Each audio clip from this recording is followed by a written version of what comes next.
முக்கியம். இப்போ எங்களை பொறுத்தளவுக்கு எங்களுக்கு கற்றுக் கொடுத்துருக்கிறது 2 செக்ஷன். முதல் செக்ஷன் இங்கே இருக்கிறவங்கள்ட்ட பேசணும். இதில் யாருக்குமே மைண்டில் ஏறலைன்னா என்ன பண்ணுறது அப்படின்னு ஒரு கேள்வி இருக்கு. இப்போ அதை பற்றி கவலைப்பட வேண்டாம், இங்கே பேசியிருங்க. அதில் 2 ஆப்ஷன் கொடுக்கப்பட்டிருக்கு. ஒன்று, இவங்கள்ட்ட நீ பேசப்படணும். இன்னொரு ஆப்ஷன், நீ பேசுறது எல்லாமே பதிவேற்றமாக வெளியில் வந்துடும். இப்போ வான்வெளியில் இந்த பதிவேற்றம் எல்லாமே அப்படியே உலா இருக்கும், மேகமூட்டை மாதிரி உலா வரும். இது சம்பந்தமா எந்தெந்த அலைவரிசையில் எந்தெந்த ஆன்மாலாம் பேசுதோ நீங்கள் பேசி வச்சிருக்கிறது அதுக்கு ரிசீவ் ஆகும். அப்போ உங்களுடைய வேலை என்ன அப்படின்னா, எங்களை மாதிரி ஆளுங்களுக்கு நேரடியாக உரை நிகழ்த்தணும். இந்த உரையில் கேட்குற ஆன்மா கேட்கணும், கேட்காத ஆன்மாக்களுக்கு ஆல்ரெடி இதை ஸ்டோர் பண்ணி வச்சாச்சு.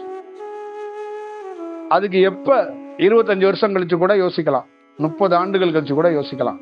ஆனால் இந்த பதிவேற்றம் எங்கேயும் போக இந்த அலைவரிசையிலேருந்து கிடைக்கப்படும்.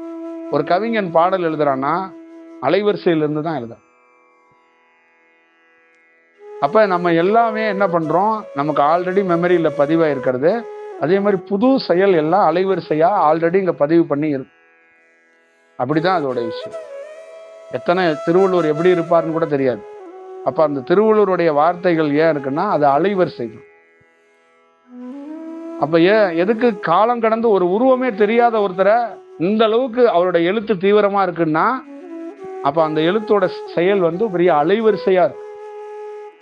அப்போ நீங்க உங்க மனைவி கிட்ட சொல்லுங்க, அவங்களுக்கு அந்த ஆன்மா கேட்கலன்னா அவங்களுக்கு பின்னாடி சங்கத்தில் வர்ற ஆன்மாக்கள் கூட நீங்க பதிவேற்றமா வெளியேறது அலைவரிசையா இருக்கும். அது யூஸ் ஆகும். அதை நம்ம அப்படிதான் எடுத்துட்டு போகணும்.